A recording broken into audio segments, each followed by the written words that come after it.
बिस्मिल्लाहिर्रहमानिर्रहीम। अस्सलाम वालेकुम। साबिर अली हाजिर है थिंक टीवी में प्रोग्राम साफ बात के साथ। नाज़रीन, सियासी सूरत हाल में तेज़ी से तब्दीलियाँ आ रही हैं। वो क्या तब्दीलियाँ हैं उस हवाले से हम आपको आज आगाह करेंगे। सबसे पहले तो हम आपको ये बताते चलें कि बानी व कायद मुत्तहदा कौमी मूवमेंट अल्ताफ़ हुसैन पर जो पाबंदी है उस हवाले से जो आज एक पिटीशन पे जो समाअत होनी थी सिंध हाई कोर्ट में, उसमें क्या हुआ, उसमें निसार पंवर साहब जो पिटिशनर हैं वो क्या कहते हैं वो हम आपको बताएंगे। दूसरी जानिब कायदे मुत्तहदा ने एक तो गुज़िश्ता शब जो एक आर्मी चीफ से जो एक ट्वीट के ज़रिए जो एक अपील की थी उस पर जो है वो बहुत ज़्यादा उसका सोशल मीडिया पे बहुत ज़्यादा उसका रिस्पांस है और आम हलकों में भी ये कहा जा रहा है कि अल्ताफ़ हुसैन साहब जिस तरह मुतअद्दिद बार जो है वो माफ़ी भी मांगने के लिए कह चुके हैं और एक बार फिर उन्होंने आर्मी चीफ साहब से ये कहा है कि ये बानियाने पाकिस्तान की औलादें हैं, इनके सर पर दस्ते शफ़क़त रखें और ये जो हैं जो बानियाने पाकिस्तान की औलादें वो आपके साथ अफ़वाज पाकिस्तान के साथ हमेशा की तरह उनके लिए कुर्बानियाँ देने के लिए उन तैयार हैं, उनके साथ मिलकर काम करने के लिए तैयार हैं। लेकिन कहा जाता है कि अभी तक जो कल शब ये ट्वीट किया गया था इसका अभी कोई रिस्पांस नहीं है और इससे पहले जो अल्ताफ़ हुसैन साहब ने ख़त लिखा था, खुला ख़त था आर्मी चीफ के नाम, उसका भी कोई रिस्पॉन्स नहीं आया। तो उस हवाले से यही कहा जा रहा है कि चूँकि फ़ौज जो है, इस्टेब्लिशमेंट जो है इस वक्त मुकम्मल तौर पर न्यूट्रल हो गई है और किसी किस्म की सियासी मुदाखलत का जो है वो फ़ौज न करने का जो फ़ौज का या फ़ौज पाकिस्तान का इस्टेब्लिशमेंट का ये फैसला है। लेकिन दूसरी जानिब ये बात भी की जा रही है कि अगर ऐसी बात है तो इसका जो मुज़ाहरा जो है वो कराची की सियासत पे क्यों नहीं हो रहा? क्यों एक बड़ी सियासी जमात को, एक बड़े सियासी लीडर को सियासत में हिस्सा लेने की आज़ादी नहीं है, सियासत में हिस्सा लेने की इजाज़त नहीं है? तो ये तो कोई मसावत ना हुई, ये तो कोई इंसाफ ना हुआ कि आप एक मकबूल लीडर को जो आपकी पाकिस्तान की सियासत में अहम किरदार अदा करता रहा है, 35 साल तक जो है वो सियासत में हिस्सा लेता रहा है, इलेक्शन जीतता रहा है, स्वीप करता रहा है, जिसके नाम पे लोग जो है वो इलेक्शन को स्वीप करते रहे सिर्फ अल्ताफ़ हुसैन के नाम पे। किसी ने खालिद मकबूल सिद्दीकी या मुस्तफ़ा कमाल या फारूक सत्तार को वोट नहीं दिया। अगर ऐसा हुआ होता तो इन 6-7 साल का जो वक्फा है जिसमें अल्ताफ़ हुसैन साहब सियासत में नहीं है, इन्होंने इलेक्शन लड़े हैं, फारूक सत्तार ने भी इलेक्शन लड़ा है, मुस्तफ़ा कमाल ने भी इलेक्शन लड़ा है, तो वो इनके आप नताइज देख लें, इनके आप वोट देख लें, तो ये साबित बार बार किया अल्ताफ़ हुसैन साहब ने और जो अल्ताफ़ हुसैन के चाहने वाले हैं कि उनकी आज भी सियासी अहमियत है। तो अगर सियासत में किसी किस्म की कोई मुदाखलत नहीं है तो यकीनन उनको हिस्सा लेने की इजाज़त किसने पाबंदी लगाई हुई है? और फिर सबसे बड़ी बात जो है वो हुकूमत है। अगर मुल्क के वज़ीर आज़म चीफ एग्जीक्यूटिव हैं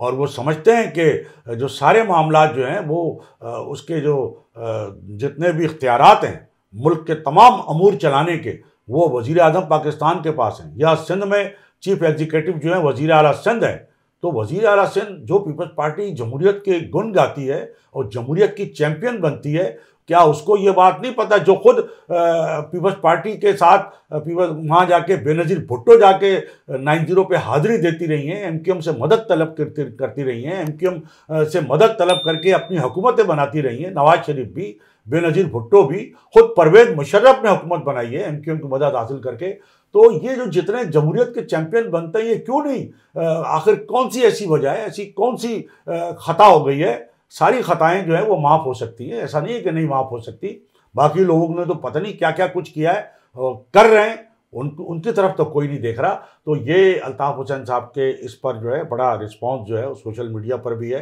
कि कम अज़ कम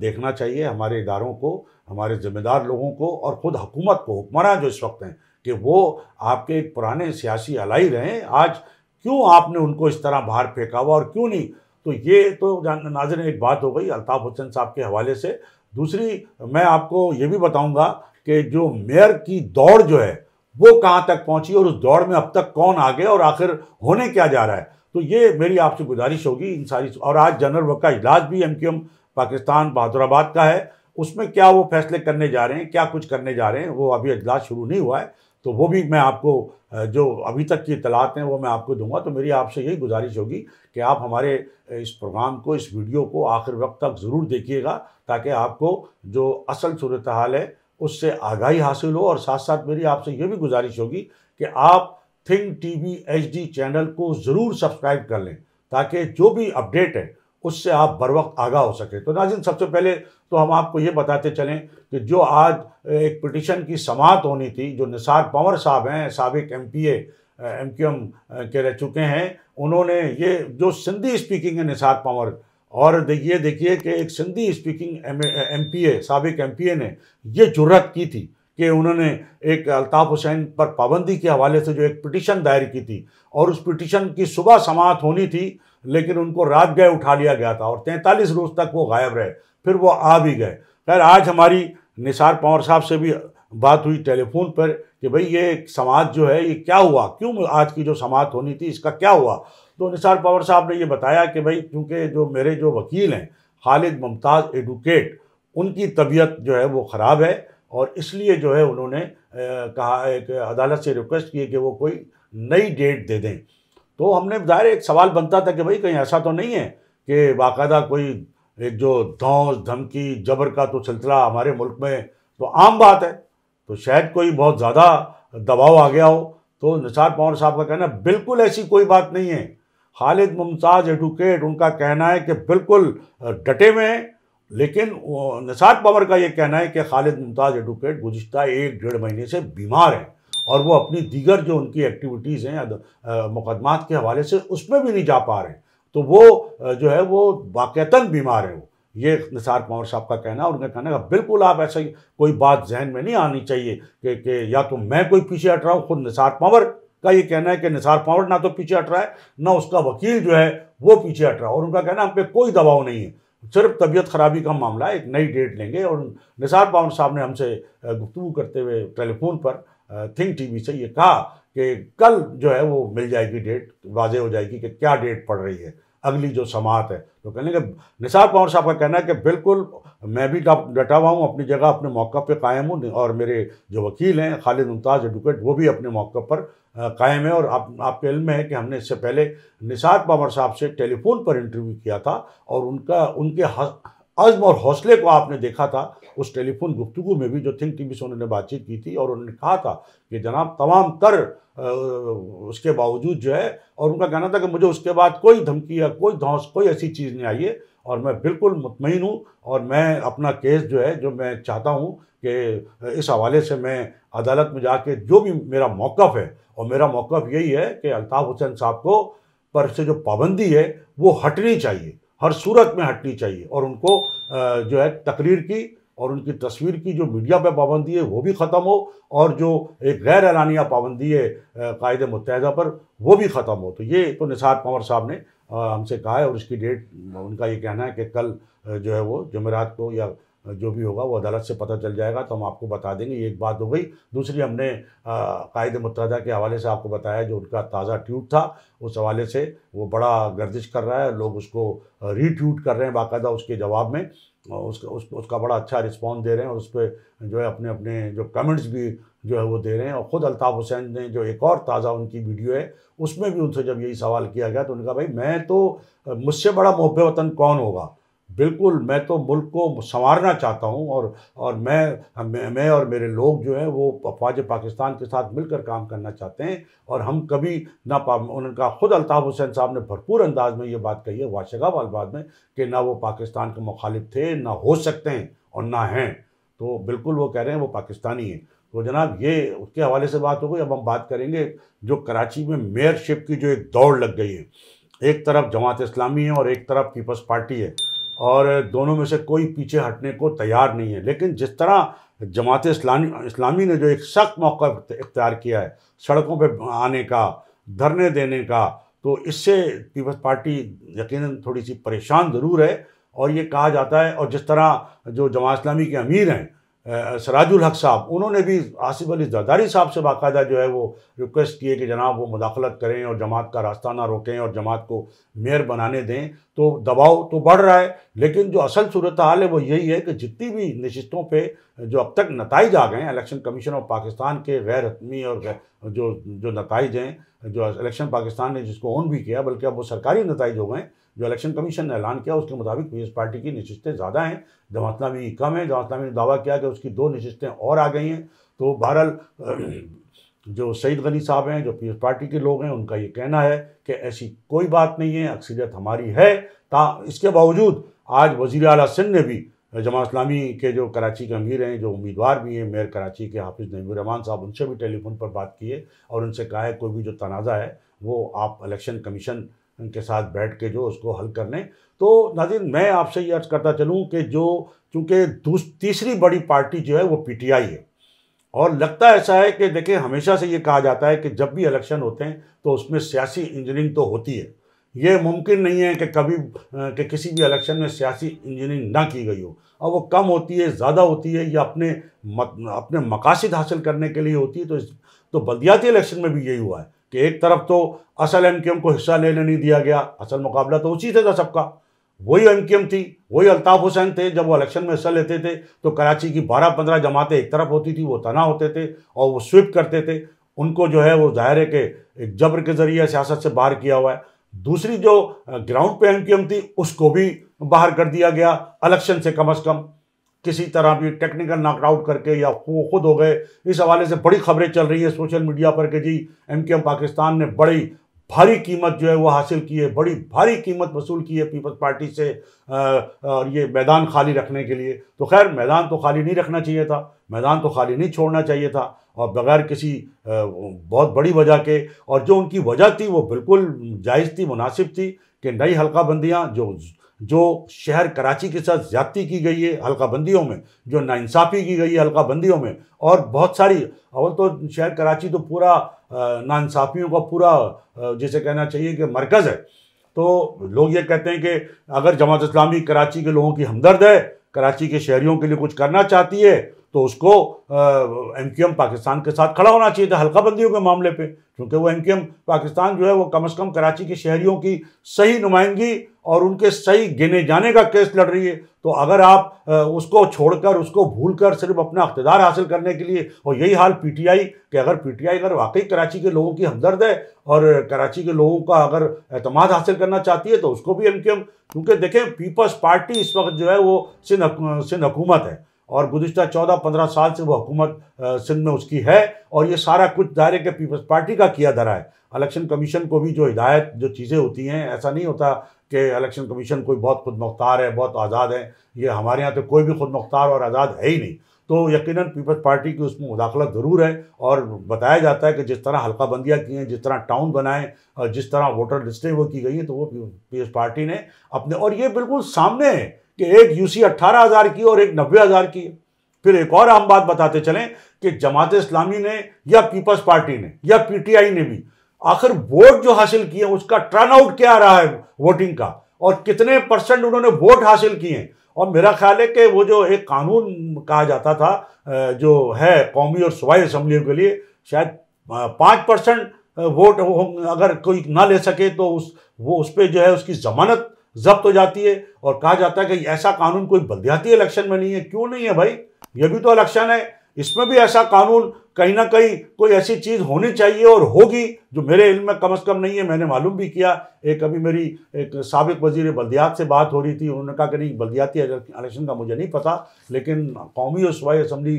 का तो मालूम है कि जो % है 5 या 6% जो भी है, कि कम से कम ज़रूरी है कि ज़मानत जब्त हो जाती है। और माजी में लोगों की ज़मानतें जब्त होती रही है, लेकिन ये कैसा इलेक्शन है कि जिसमें 18 वोट से कोई जीत रहा है, कोई 58 वोट से जीत रहा है। यूसी का मतलब है ये कैसा है, उनकी जमानतें क्यों नहीं जब्त हो रही है? टर्न आउट जब ये हो, और कहा जाता है कि कराची का जो उस वक्त वोट था 2015 के बल्दियाती इलेक्शन में, वो कोई 98 या 97 लाख वोट था कराची का टोटल उस वक्त भी, और उस वक्त जो है वो 11-12 लाख से ज़्यादा जो है वो वोट डाले गए थे। लेकिन आज ये हालत है कि 1 करोड़ 60 लाख तो रजिस्टर्ड वोट यानी जो आबादी है, आबादी का जो तनासुब है, और वोटों की तादाद भी बढ़ी है पहले, लेकिन वोट कितने पड़े वो आपके सामने। तो ये तो परसेंटेज कहते हैं कि 5-6% भी नहीं बन रहा है। और फिर जो लोग यूसी से जीते हैं, चेयरमैन वाइस चेयरमैन, उनको जो वोट मिले वो उनकी तादाद तो इतनी है कि उनकी जमानत जब्त होनी चाहिए, लेकिन माशाल्लाह उनकी जमानत तो क्या जब्त की जाएगी या होगी, उनको तो वो तो यूसी चेयरमैन बन गए। और जिस यूसी चेयरमैन ने 200-250 वोट लिए हैं, वो यूसी चेयरमैन जो है वो अब कराची का मेयर भी बन जाएगा।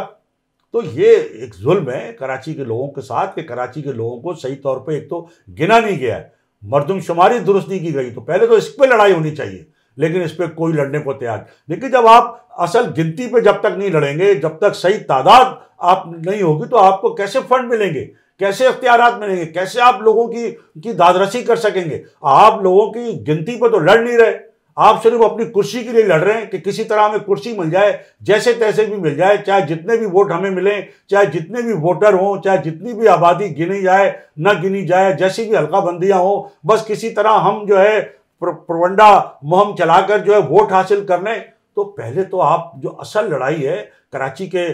साथ जो जुल्म और नाइंसाफ़ी है, वो दुरुस्त गिनती की है, दुरुस्त मरदमशुमारी की है, हल्काबंदी की है। तो ये लड़ाई में आप सब इकट्ठे हों। पीपल्स पार्टी तो आपके साथ नहीं होगी, इसलिए कि वो तो ये सब कुछ करने वाली है। तो कम से कम जमात इस्लामी, पीटीआई, एमक्यूएम और दीगर जमातें, चाहे वो टीएलपी हो या कोई भी हो, मुस्लिम लीग नून को भी, जो इस शहर का भला चाहती हैं, इस शहर की नुमाइंदगी करना चाहती हैं, तो उनको सबसे पहले तो इस शहर की असल नुमाइंदगी पर एक प्लेटफॉर्म पे आना चाहिए और असल नुमाइंदगी लड़ना चाहिए। अब नाज़रीन, हम आपको बताते हैं कि मेयरशिप में क्या चल रहा है।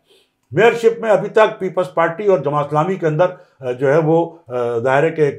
जंग जारी है, और अभी तक तो जंग जो है वो बयानात की जारी है और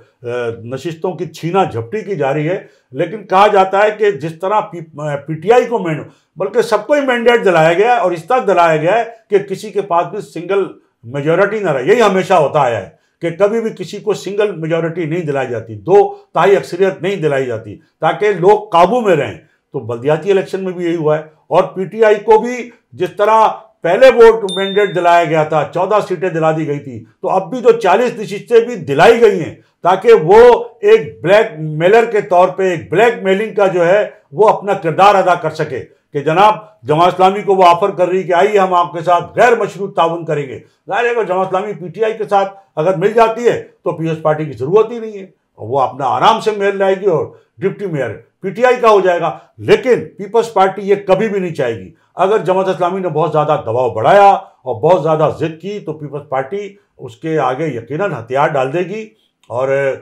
इस बात कहेगी, पीपल्स पार्टी जमात इस्लामी को दावत दे सकती है कि चले जी आइए अपना मेयर बनाइए आप। तो मुमकिन है कि पीपल्स पार्टी अपना डिप्टी मेयर ले आई। ये बात मैंने पहले भी कही है, और इससे पहले माजी में भी जब अब्दुल सत्तार अफगानी थे तो डिप्टी मेयर पीपल्स पार्टी का था उमर यूसुफ डेडा। तो अब तो मैदान में ही कोई नहीं है। तो अब लेकिन अगर जमात इस्लामी पीटीआई के साथ इत्तेहाद करके अगर मेयरशिप और डिप्टी मेयरशिप लाती है, तो इख्तियारात और वसाइल तो सारे सिंध हुकूमत के पास हैं। तो 4 साल तक इख्तियारात का रोना भी जारी रहेगा, फंड्स ना मिलने का रोना भी जारी रहेगा, और कराची के अवाम उसी तरह सफ़र करेंगे। तो जमात इस्लामी भी ये चाह रही है, जो हमारे मतलब है जो ज़राए हैं या एक तज्जिया है, कि वो कम अज़ कम पीटीआई के साथ इन हालात में सिर्फ ब्लैकमेलिंग के लिए तो ठीक है, पीएस पार्टी को ब्लैकमेल तो करेगी कि देखिए अगर आप हमें मेयरशिप नहीं देंगे तो हम पीटीआई के साथ मिल जाएंगे।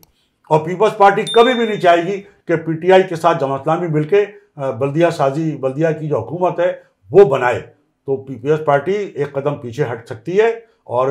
जमात इस्लामी को जो है वो मेयर बनाने की दावत दे सकती है, हुकूमत बनाने की दावत दे सकती है, और इस तरह अपना डिप्टी मेयर ला सकती है। और जमात इस्लामी भी उनकी ये दावत, अगर मेयर बना देगी पीएस पार्टी तो फिर क्या झगड़ा है, जमात इस्लामी उनका आराम से डिप्टी मेयर बना देगी। क्योंकि जमात इस्लामी को आखिरकार जो वसाइल हैं, जो इख्तियारात हैं, जो कराची के लोगों के लिए अगर कोई रिलीफ हासिल करना है तो वो सिंध हुकूमत से ही करना है। अब वो सिंध हुकूमत दे ना दे ये उसके इख्तियार में, पहले भी उसने नहीं दिया था, वो इस दफ़ा भी यही करेगी। चूँकि आपने गलती ये की कि आपने सही तौर पे लोगों को जो गिनने वाली जो मरदमशुमारी है उस पर लड़ाई नहीं लड़ी, हल्काबंदी पर लड़ाई नहीं। अब जैसे तैसे जो आपको मिला है आपको उसी में वो क्या कहते हैं भागते चोर की लंगोटी जो है उसी पे आपको इक्तफा करना है। जो आपको इख्तियार चाहिए, इख्तियार आपको मिल जाएगा जैसे तैसे भी, और इख्तियारात और फंड वो उसके आप मोहताज रहेंगे। तो आपको पीपल्स पार्टी का मोहताज, अगर पीटीआई के साथ आप जाते हैं तो आपको बिल्कुल कुछ नहीं मिलेगा। पीपल्स पार्टी तो पीटीआई के होते हुए आपको कुछ भी नहीं देगी, और वो उसी तरह रखेगी जिस तरह उसने वसीम अख्तर को रखा था, और वो तो सिस्टम अभी भी मौजूद है। लेकिन अगर पीपल्स पार्टी का मेयर आ जाता है तो मुमकिन है पीपल्स पार्टी अपने मेयर को इख्तियारात भी दे, ज़्यादा से ज़्यादा फंड भी दे, और पीपल्स पार्टी का जो भी मेयर आएगा वो कोई सिंधी बोलने वाला नहीं होगा। जाहिर है पीपल्स पार्टी भी इस बात का इतराक रखती है कि अगर वो कराची में अपना मेयर लेकर आएंगे तो वो उर्दू बोलने वाला होगा, महाजिर होगा। और पीपल्स पार्टी में 2-4 महाजिर तो ऐसे हैं जो बड़े सीनियर कारकुन हैं पीपल्स पार्टी के, तो वो उनमें से किसी एक को ले आएगी। अब यूसी चेयरमैन जीते हैं नजमी आलम साहब, तो ज़्यादा तो उनका कहा जाता है कि वो हो सकते हैं। वो कल प्रेस कॉन्फ्रेंस में सईद गनी साहब के साथ वो मौजूद भी थे, वो सईद गनी में ने इससे पहले भी उनका नाम लिया था। लेकिन होने को कुछ भी हो सकता है। अगर पीपल्स पार्टी चाहेगी तो कोई भी कानून में गुंजाइश निकाल के किसी और को, उसमें मुर्तज़ा बाब का भी नाम लिया जा रहा है। तो बहरहाल ये दोनों बातें सामने हैं कि एक तरफ तो पीपल्स पार्टी जो है वो पीटीआई को आउट करने के लिए, पीटीआई से बचने के लिए, पीटीआई को किसी किस्म के भी अहमियत